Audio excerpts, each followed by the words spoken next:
Hello ചെമ്പനീർ പൂവ് പുത്തൻ promo വിശേഷങ്ങളിലേക്ക് എല്ലാ കൂട്ടുകാർക്കും സ്വാഗതം. അങ്ങനെ നമ്മുടെ പുതിയ പ്രൊമോയിലുണ്ടല്ലോ കൂട്ടുകാരെ, നമ്മുടെ ശ്രുതി നമ്മുടെ ചന്ദ്രമതിയുടെ അടുത്ത് വന്ന് കരഞ്ഞിട്ട് ആ പൈസയുടെ കാര്യമൊക്കെ പറയുവാട്ടെ. അപ്പൊ നമ്മുടെ ചന്ദ്രമതി പറയുന്നുണ്ട്, നീ എന്താടാ ഇങ്ങനെ ഒരു ബിസിനസ് തുടങ്ങിയാലെങ്കിൽ നീ നന്നാവുമെന്ന് ഞാൻ വിചാരിച്ചു, നീ എല്ലാം തുലച്ചല്ലോടാ പിന്നെയും എന്നൊക്കെ പറയുക. എന്നിട്ട് കൊച്ചു കുട്ടികളെ പോലെ വന്നിരുന്ന് കരയുന്നോ എന്നൊക്കെ പറഞ്ഞ് നമ്മുടെ ശ്രുതി ഇങ്ങനെ വഴക്ക് പറയുവാട്ടെ. എന്നിട്ട് ഏറ്റവും ഒടുവിൽ അപ്പൊ നമ്മുടെ ശ്രുതിയാണെങ്കിൽ അമ്മേ അമ്മേ എന്നെ എങ്ങനെയെങ്കിലും സഹായിക്കമ്മേ, എനിക്ക് പൈസ താ അമ്മേ എന്നൊക്കെ പറയും. അപ്പൊ നമ്മുടെ ചന്ദ്രമതിയുടെ തലയിൽ പെട്ടെന്ന് ഒരു ബുദ്ധി ഉദിക്കുന്നുണ്ട്.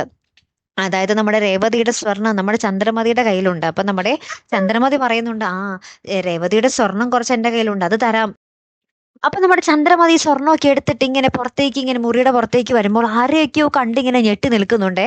ഇനി നമ്മുടെ രവീന്ദ്രൻ നമ്മുടെ അച്ഛനായിരിക്കുമോ, അല്ലെങ്കിൽ സച്ചി ആയിരിക്കുമോ, രേവതി ആയിരിക്കുമോ, ആരെയായിരിക്കും നമ്മുടെ ചന്ദ്രമതി കണ്ടിങ്ങനെ ഞെട്ടി നിൽക്കുന്നത് അല്ലേ? കാത്തിരുന്ന് തന്നെ കാണാട്ടോ. അപ്പൊ അടുത്തൊരു വീഡിയോയുമായി വരുന്നത് വരയ്ക്കും ഗുഡ് ബൈ.